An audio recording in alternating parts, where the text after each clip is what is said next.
Students, welcome to Phi Mentor. This is your physics educator Sheikh Maniruzzaman. I hope हमने जो last class में पढ़ाया था आप सबने वो एक बार घर में पढ़ लिया है।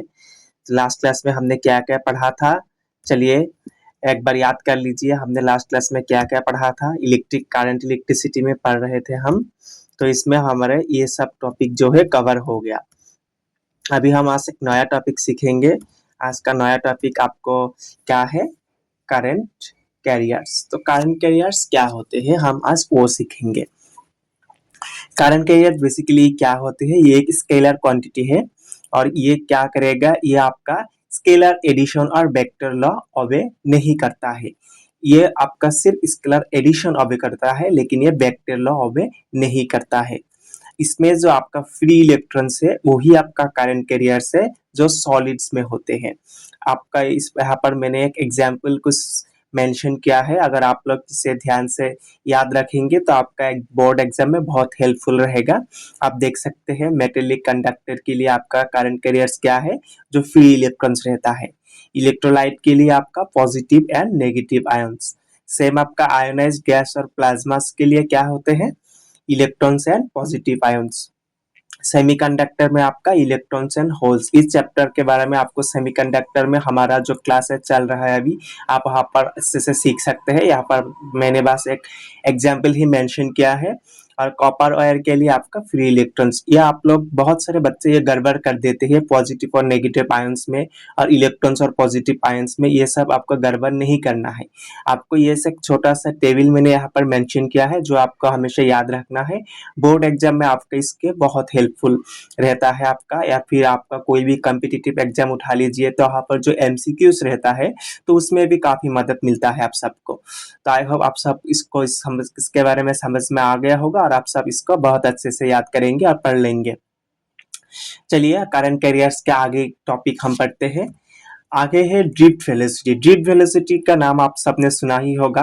यहाँ पर देख सकते हैं मैंने एक सर्किट डायग्राम ड्रॉ किया है। इस सर्किट डायग्राम में जिसमें एक बैटरी लगा हुआ है, बैटरी के अंदर आपको यहाँ पर किस तरीके से करंट और करंट कैरियर्स करंट ले जा रहे हैं और इलेक्ट्रॉन्स आप देख सकते हैं। इलेक्ट्रॉन जिस तरह से मूव कर रहा है, जिस तरफ करंट की डायरेक्शन ऑपोजिट रहता है। ये तो बच्चों आप सबको पता ही होगा, क्लास 9-10 का ही था ये, कि करंट और इलेक्ट्रॉन का डायरेक्शन हमेशा अपोजिट ही रहता है। ये जो करंट है, करंट आपका इस तरफ जा रहा है इस डायरेक्शन में, तो आपका ये इलेक्ट्रॉन जो है, इलेक्ट्रॉन ड्रिफ्ट हो रहा है टुवर्ड्स इट्स अपोजिट डायरेक्शन में आपका ड्रिफ्ट हो रहा है। ड्रिफ्ट वेलोसिटी को समझने के लिए हमको पहले इसका डेफिनेशन पढ़ना होगा कि ड्रिफ्ट वेलोसिटी होता क्या है। Drift velocity is the average speed of charge particles like free electrons reach in a material when you apply an electric field. जब आप किसी भी एक सर्किट में आप इलेक्ट्रिक फील्ड अप्लाइड करते हैं तो उस इलेक्ट्रिक फील्ड में जिसका वेलोसिटी लेकर जो चार्ज पार्टिकल एक है उसका एवरेज वेलोसिटी में जो ड्रिफ्ट होता है उसी को हम कहते हैं ड्रिफ्ट वेलोसिटी। और ड्रिफ्ट वेलोसिटी में जबकि आपका यहाँ पर इलेक्ट्रॉन ड्रिफ्ट हो चुका है तो यहाँ पर मोशन ऑब्वियसली होगा, तो इस मोशन को हम कहते हैं थर्मल मोशन। और जो ये थर्मल मोशन है ये क्या करेगा, इलेक्ट्रॉन्स को फास्टली मूव कराएगा, क्योंकि यहाँ पर हीट जनरेट हो रहा है और जिसके बस चलते यहाँ पर आपका एवरेज नेट मोमेंट क्या होगा, जीरो हो जाएगा। क्योंकि ए भी मूव कर रहा है, ये भी मूव कर रहा है, सारे मूव कर रहे हैं, तो यहाँ पर आपका इक्वल सबका ये हो जाएगा और आपका net average momentum movement zero हो जाएगा आपका। तो जबकि यहाँ पर मूवमेंट होगा तो मूवमेंट होने पर क्या होगा, इधर यहाँ पर ये इसके साथ या फिर ये इसके साथ किसी भी एक इलेक्ट्रॉन किसी और इलेक्ट्रॉन के साथ कोलाइड कर सकते हैं, तो एक कलिजन होगा। ये कलिजन को हमें समझना होगा। ये जो कलिजन होगा ये इलेक्ट्रॉन क्या होगा, एक दूसरे के इनका कोलाइड में आएगा और कोलाइड करेगा कंडक्टर के बीच में, जिसके चलते ये क्या करेगा, आपका ये जो स्पीड था ये स्पीड को आपके लिए एक टाइम पर रोक देगा ये स्पीड। और जो टाइम पर रोक देगा उसकी टाइम के बीच जिस टाइम पे आपका ये जो स्पीड है स्पीड रोक देगा उसी टाइम को हम कहते हैं रिलैक्सेशन टाइम। तो रिलैक्सेशन टाइम का डेफिनेशन हम कैसे लिखेंगे कि the average time that passes between two collision, दो कलिजन के बीच जो एवरेज टाइम पास होता है एक से लेकर दूसरे तक, उसी टाइम को हम क्या कहते हैं, रिलैक्सेशन टाइम कहते हैं। और ड्रिफ्ट वेलोसिटी है, वेलोसिटी किसके साथ रिलेटेड है? ऑब्वियसली वेलोसिटी स्पीड के साथ रिलेटेड है। अगर स्पीड नहीं होगा तो वेलोसिटी कहाँ से आएगा? तो वेलोसिटी के लिए हमें स्पीड भी जानना होगा। तो स्पीड क्या होता है वेलोसिटी के लिए? ड्रिफ्ट वेलोसिटी के लिए स्पीड क्या है? वेरी स्लो है, और ये आपका फ्रैक्शन वेरी नेग्लिजिबल है, और इसका फ्रैक्शन आपका पर मिलीमीटर कुछ सेकंड में आपका इसका रहता है। अप्रोक्सीमेटली शायद आपका ये 10⁻⁹ 10⁻⁹ रहता है इसका। और आप देख सकते 10⁻29 पर मीटर क्यूब रहता है इसका। और ये जो होता है ये मेटल्स की large number of free electrons जिसका डेंसिटी 10⁻29 मीटर क्यूब है, उसके हिसाब से वेलोसिटी आपका स्पीड होता है क्या? 10⁵ मीटर पर सेकेंड, जिसकी direction of motion of free electrons are randomly distributed. यहाँ पर रैंडमली डिस्ट्रीब्यूटेड है and that their average thermal velocity is 0। समझ में आ गया? अब हम इसका फॉर्मूला सीखेंगे, ये किस फॉर्मूला के ऊपर बेस्ड है। So we can find the drift velocity using the relation to electric current और द इलेक्ट्रिक फील्ड। हम इलेक्ट्रिक करंट और इलेक्ट्रिक फील्ड के रिलेशन से ड्रिफ्ट वेलोसिटी का फॉर्मूला निकाल सकते हैं। सो ये देखिए ड्रिफ्ट वेलोसिटी को हमने Vd लिखा है, और इसके लिए आपका I यहाँ पर हो गया आपका इलेक्ट्रिक करंट, N हो गया आपका number of electrons per unit, आपका A है क्रॉस सेक्शनल एरिया, और Q आपका है क्या? Charge of an electron. तो ये आपका ड्रिफ्ट वेलोसिटी का फॉर्मूला है। इसमें से आप ड्रिफ्ट वेलोसिटी का फॉर्मूला देख सकते हैं, और देख के हम बाद में इसका न्यूमेरिकल सॉल्व करेंगे, तब आपका कंफ्यूजन और कॉन्सेप्ट दोनों ही क्लियर हो जाएगा। यहाँ पर आपका इस फार्मूला में देखिए Vd इज इक्वल टू, यहाँ पर ये जो स्मॉल e है लिखा मैंने, ये स्मॉल e आपका charge of an electron like the Q, और यहाँ पर जो कैपिटल E है वो है आपका इलेक्ट्रिक फील्ड, यहाँ पर T जो है रिलैक्सेशन टाइम है, और m जो है mass of an electron. So drift velocity का ये है। हमेशा आप लोगों को याद रखना है, एक शॉर्ट फॉर्म क्वेश्चंस में भी आ सकते हैं ऐसे कि direction of an electron drift is equal to opposite to the conventional current. ये देखिए कन्वेंशनल करंट है ये, और इसका डायरेक्शन ऑपोजिट है। इसी चीज को मैंने हाईलाइट किया है इधर, आप देख सकते हैं direction of electron drift is equal to the opposite of conventional current. So आपको ये समझ में आ गया ड्रिफ्ट वेलोसिटी।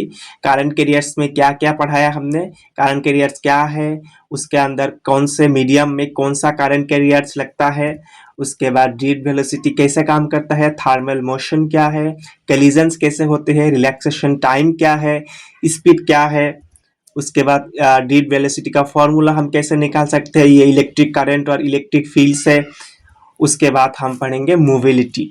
तो मोबिलिटी का नाम से ही पता चलता है कि ये एक ऐसे चीज पर आधारित है जो मूव करता है। सो मोबिलिटी क्या मेजर करेगा? Mobility is a measure of how easily charge carrier moves. जैसे मैंने कहा था कि मूवमेंट के ऊपर यह आधारित है। Through a material when an electric charge is applied, जब आप किसी भी इलेक्ट्रिक फील्ड को अप्लाई करेंगे किसी मटेरियल के ऊपर, तो क्या करेगा, इस चीज में आपका चार्ज कैरियर जो है मूव करेगा। तो हम मोबिलिटी से वो मेजर करेंगे कि ये कितना इजीली चार्ज कैरियर को मूव करवा रहा है थ्रू दैट मटेरियल। और इसको हम अगर डेफिनेशन पर लिखना है तो हम डेफिनेशन में कैसे लिखेंगे, it is defined as the drift velocity acquired per unit electric field. मतलब एक यूनिट इलेक्ट्रिक फील्ड में कितना ड्रिफ्ट वेलोसिटी आपका मिल रहा है, उस चीज में आपको मोबिलिटी दिखाई देगा। तो मोबिलिटी से हम कैसे समझ सकते हैं? सो मोबिलिटी का यहाँ पर म्यू लिखा है, mu is equal to Vd/E। It is defined as the drift velocity per electric field. यहाँ पर म्यू आपका मोबिलिटी है, Vd ड्रिफ्ट वेलोसिटी हमने पहले ही बताया था आप सबको, और आपका यहाँ पर E हो गया इलेक्ट्रिक फील्ड।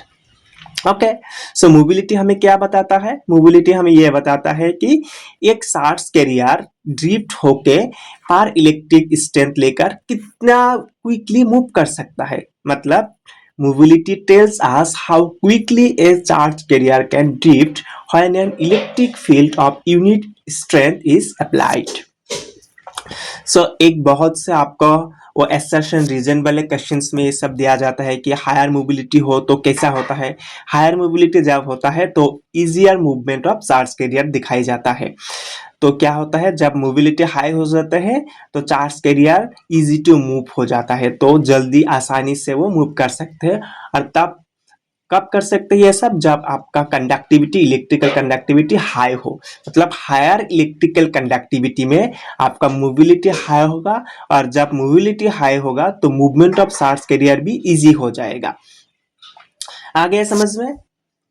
ओके, अब हम सीखेंगे the relation between red velocity and electric current. ये जो रिलेशनशिप है, ये रिलेशनशिप बहुत ही इंपॉर्टेंट रिलेशनशिप में है, बहुत ही, मतलब आप लोग देखेंगे बहुत सारे बोर्ड एग्जाम में ये कई बार आ चुके हैं।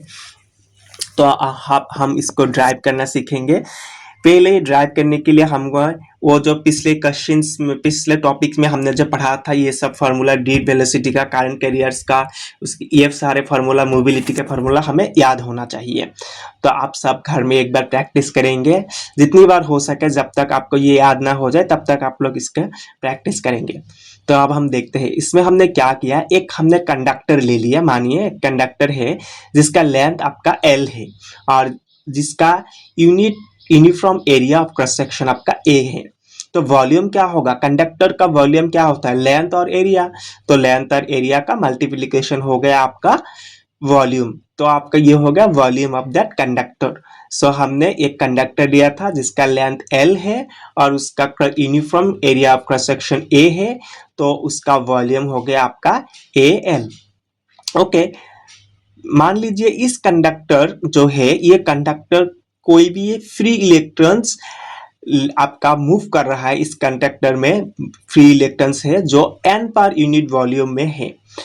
तो इसमें क्या होगा, नंबर ऑफ फ्री इलेक्ट्रॉन्स फिर क्या हो जाएगा, इसके साथ सिर्फ n मल्टीप्लाई हो जाएगा, NaL। मान लीजिए जो है E आपका चार्ज ऑफ एन इलेक्ट्रॉन है, यहाँ पर मान लीजिए ये जो फ्री इलेक्ट्रॉन है इसका चार्ज E है।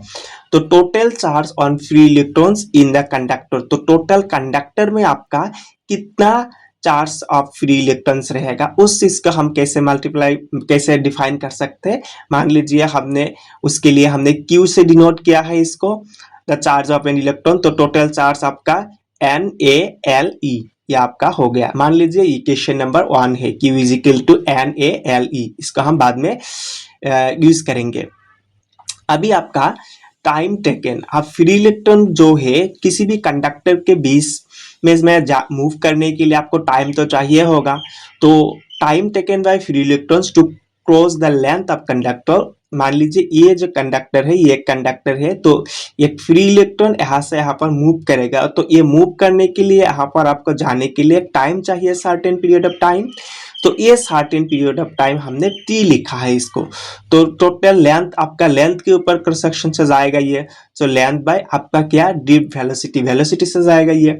सो आपका टाइम टेकन क्या हो गया, T इक्वल टू L/V/d।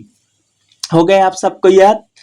चलिए आप इस चीज को हम कैसे निकालते हैं, ये आपका हो गया, since the current is the rate of flow of through a conductor, तो आपका एक कंडक्टर के मीडियम से थ्रू ये जा रहा है, तो आपका करंट क्या हो गया, I is equal to Q/T। ये फॉर्मूला मैंने बहुत बार, कई टाइम यूज किया ये चैप्टर को पढ़ाने में, तो आप सब इसको बहुत बार देख चुके हैं, तो आपको ये याद होना ही चाहिए। तो अब हम क्या करेंगे, हमने यहाँ पर जो Q का जो ये फॉर्मूला है, Q is equal to NaLe और T is equal to L/V/d, इस चीज को हम क्या करेंगे, अभी यहाँ पर यूज करेंगे। तो Q का वैल्यू हमने यहाँ बिठा दिया और T का वैल्यू हमने यहाँ बिठा दिया। तो आप सिर्फ क्रॉस मल्टीप्लीकेशन से आपका ये I का वैल्यू क्या निकल के आया, NeAVD। ये आपका टोटल करंट कैसे निकल के आएगा, इन सबको मल्टीप्लाई करके आपका total rate of current flow आपका आ जाएगा। अब ये जो इक्वेशन है, ये इक्वेशन किस चीज पर है, आप देख सकते हैं ये करंट का इक्वेशन है, तो ये किस चीज का इक्वेशन है, this equation gives the relation between current flowing through a conductor and the drift velocity of electron. Drift velocity ये हो गया, एरिया करंट हो गया, तो आपका ये किस चीज का रिलेशन हो गया, relation between the current flowing through a conductor and the drift velocity of electron. So अब हम ड्रीड वेलोसिटी की इक्वेशन को इस इक्वेशन के में पुट करेंगे। इस इक्वेशन में पुट करने से आपको क्या मिल जाएगा, आपका टोटल जो करंट रेट फ्लो है वो मिल जाएगा। उसी से हमें जो हमें चाहिए रिलेशनशिप वो हमें मिल जाएगा। तो यहाँ पर यूज करने से क्या आ गया आपका, I is equal to ANE² TE/m। So इसी से हमारा relationship between drift velocity and electric field का रिलेशनशिप जो है वो आ गया समझ में बच्चों। चलिए आज के लिए इतना ही। हम अगले क्लास में ओम्स लॉ को कैसे डिडक्ट करते हैं वो सीखेंगे। तो एक बार क्विक रिवीजन कर लेते हैं कि आज हमने क्या क्या सीखा। आज हमने सीखा करंट कैरियर्स कैसे काम करता है और कौन से मीडियम के लिए क्या क्या करंट कैरियर्स रहता है वो हमने सीख लिया। उसके बाद हमने सीख लिया ड्रीड वेलोसिटी क्या है, कन्वेंशनल करंट के ऑपोजिट जो इलेक्ट्रॉन का डायरेक्शन रहता है हमने वो सीखा। उसके बाद हमने ड्रीड वेलोसिटी का फॉर्मूला सीखा, मोबिलिटी सीखी। मोबिलिटी के बाद हमने relation between drift velocity and electric current सीखा। तो आप सबको क्या करना है, घर पर इन सभी को प्रैक्टिस करना है। और अगर आपको कुछ भी डाउट हो, कोई भी डाउट हो, आप कमेंट सेक्शन में जरूर बताइए। और ऐसे ही हमारे चैनल 5 मेंटर के साथ जुड़े रहिए, अपने दोस्तों के साथ शेयर कीजिए और पढ़ते रहिए और आगे बढ़ते रहिए। Thank you.